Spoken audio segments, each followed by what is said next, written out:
Assalamualaikum warahmatullahi wabarakatuh. Waalaikumsalam warahmatullahi wabarakatuh. Kami dari kelompok 1 akan mempresentasikan materi biologi, yaitu sistem saraf pusat. Sebelumnya, perkenalkan, saya Ardita Ratna Amelia, nomor absen 2, dan rekan saya.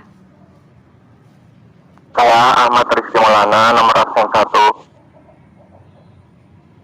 Saya Sidifa Aroya, absen 3. Saya Zula Jerliana Zahra, absen 4. Saya Bagus Saputra, absen 5. Saya Denang Rizwaldi, absen 6.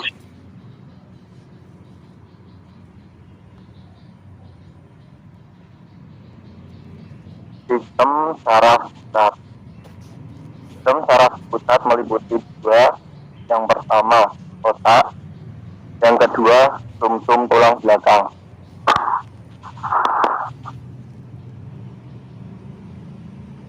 Kedua sistem saraf pusat tersebut dilindungi oleh suatu selaput bernama meninges yang terdiri dari 3 lapis, yaitu pertama, diameter lapisan terdalam, yang kedua, arachnoid lapisan tengah, dan yang ketiga, durameter lapisan terluar.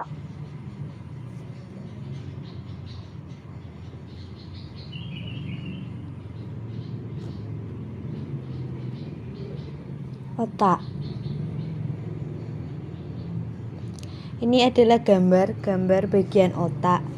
Atas sebelah kiri yaitu cerebrum, bawahnya yaitu lobus frontal, bawahnya lagi yaitu hipotalamus, bawahnya lagi yaitu lobus temporal, dan bawahnya lagi yaitu pons faral.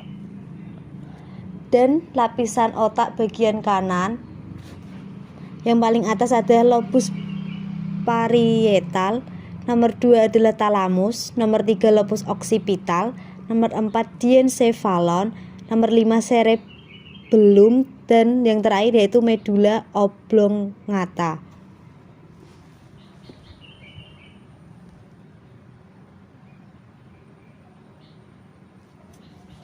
Bagian-bagian otak. Otak besar atau cerebrum. Otak besar merupakan bagian otak yang berfungsi sebagai sumber kecerdasan, pusat ingatan, pusat kesadaran, pusat alat indera, dan pusat asosiasi. Otak besar ini terdiri dari beberapa lobus seperti berikut. 1. Diencephalon. Diencephalon merupakan bagian yang terletak di atas cerebrum dan otak tengah atau tersembunyi di balik hemisfer cerebral. Diencephalon ini terdiri dari talamus, hipotalamus, dan epitalamus.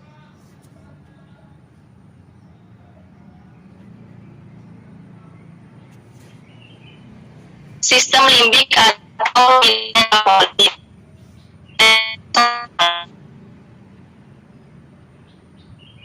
Otak dan saling berhubungan melalui jalur neuron yang rumit. Sistem limbik berfungsi dalam pengaturan emosi.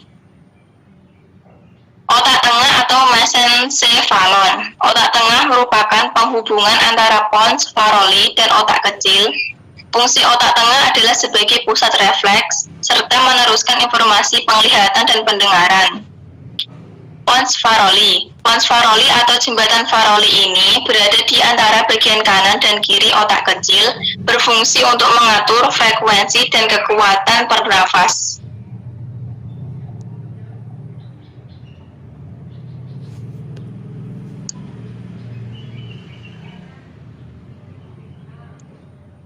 Cerebellum atau otak kecil merupakan bagian otak yang sangat berlipat, terletak di bawah lobus occipital dan melekat di bagian punggung atas batang otak, berfungsi untuk mempertahankan keseimbangan. Medulla oblongata berfungsi dalam pengendalian frekuensi denyut jantung, tekanan darah, pernapasan, gerakan alat pencernaan makanan, muntah, sekresi pencernaan makanan, serta mengatur gerak refleks. Formasi retikuler berfungsi untuk memicu dan mempertahankan kewaspadaan serta kesadaran. sumsum tulang belakang.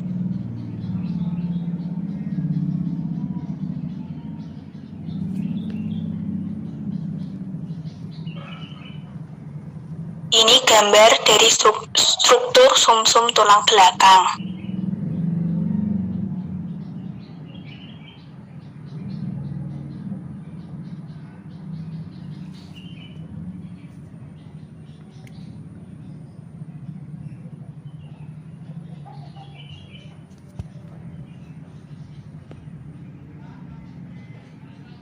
Kemudian materi berikut ini akan dibacakan oleh Bagus Saputra.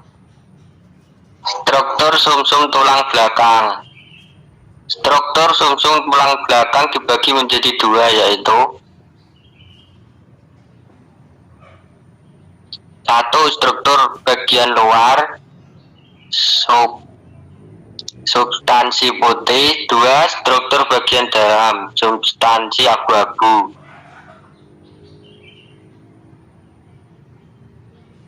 Struktur bagian dalam substansi abu-abu. Batang atas bawah dari struktur berbentuk huruf H disebut tanduk atau koluma yang banyak mengandung badan sel. Dendrit asosiasi, neuron eferen, dan akson tidak bermilain. Dalam substansi abu-abu terdapat satu, tanduk abu-abu posteril dorsal. Batang vertikal atas mengandung badan sel yang menerima impuls melalui saraf spinal dan neuron sensor. Tanduk abu-abu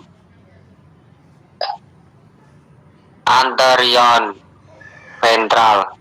Batang vertikal bawah mengandung neuron motor yang aksonnya mengirimkan impuls melalui saraf spinal ke otot dan kelenjar.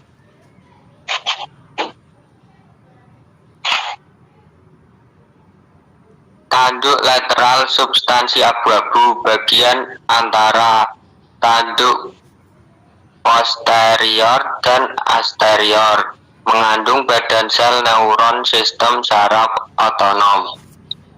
Komisura abu-abu menghubungkan substansi abu-abu sisi kiri dan kanan medula spinalis.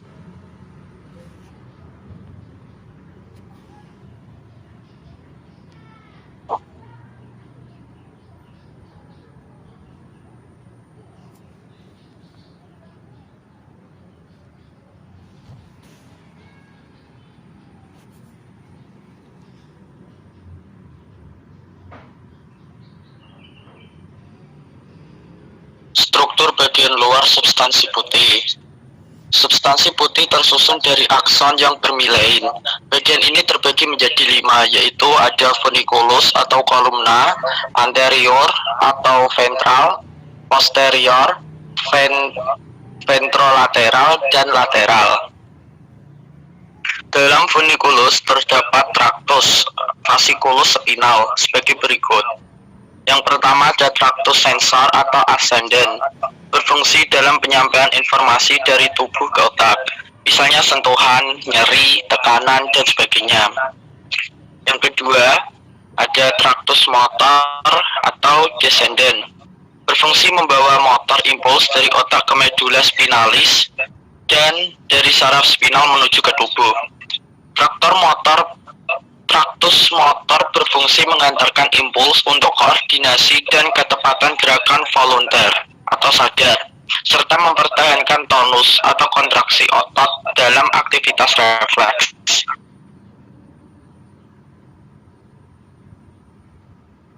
Fungsi sumsum tulang belakang. Yang pertama untuk mengantarkan impuls dari reseptor indera ke otak. Yang kedua mengantarkan impuls dari otak ke reseptor atau indera. Yang ketiga menghubungkan otak ke seluruh tubuh. Yang keempat, sebagai pusat untuk gerak refleks dan juga memberi kemungkinan jalan terpendek gerak refleks.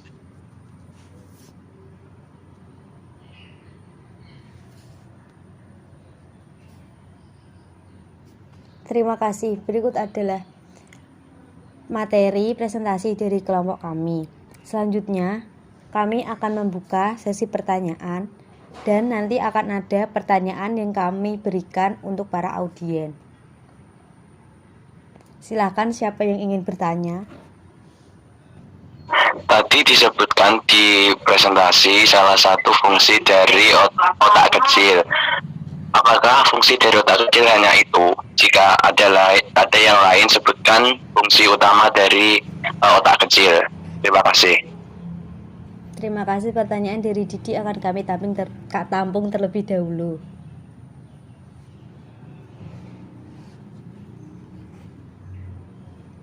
Selanjutnya siapa yang ingin bertanya? Saya ingin bertanya,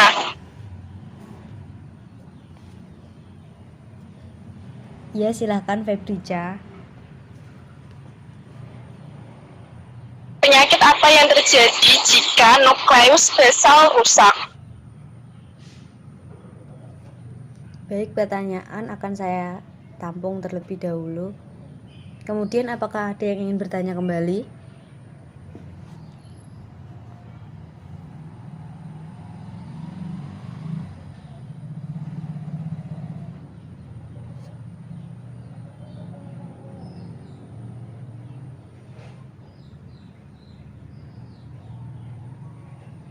Apakah sudah hanya 2 pertanyaan saja? Oke, kami akan meminta waktu terlebih dahulu untuk mendiskusikan jawaban dari pertanyaan-pertanyaan tersebut.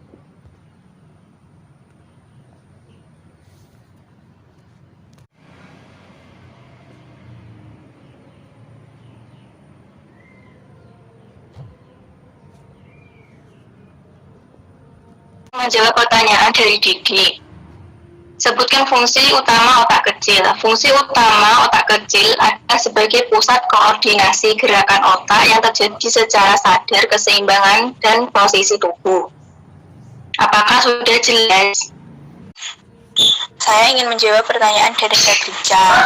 Penyakit apa yang terjadi ketika nukleus basal rusak?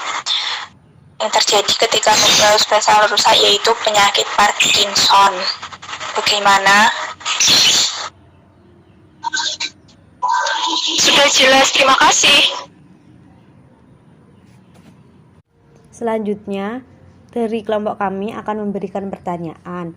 Bagi siapapun yang ingin menjawab, silakan hidupkan mikrofonnya.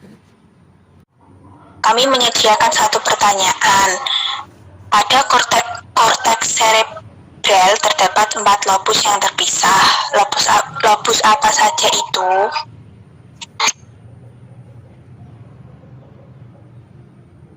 Siapa yang ingin menjawab, kami persilahkan. Saya ingin menjawab. Pada korteks cerebral terdapat 4 lobus yang terpisah, yaitu yang pertama lobus frontal, yang kedua lobus parietal, yang ketiga lobus temporal, yang keempat lobus occipital. Ya, benar sekali Raisa. Terima kasih. Sama-sama.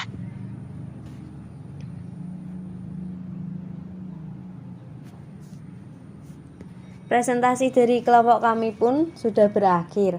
Apabila ada tutur kata yang kurang berkenan dan kekurangan pada materi yang kami sampaikan, kami mohon maaf. Wassalamualaikum warahmatullahi wabarakatuh. Waalaikumsalam warahmatullahi wabarakatuh. Terima kasih.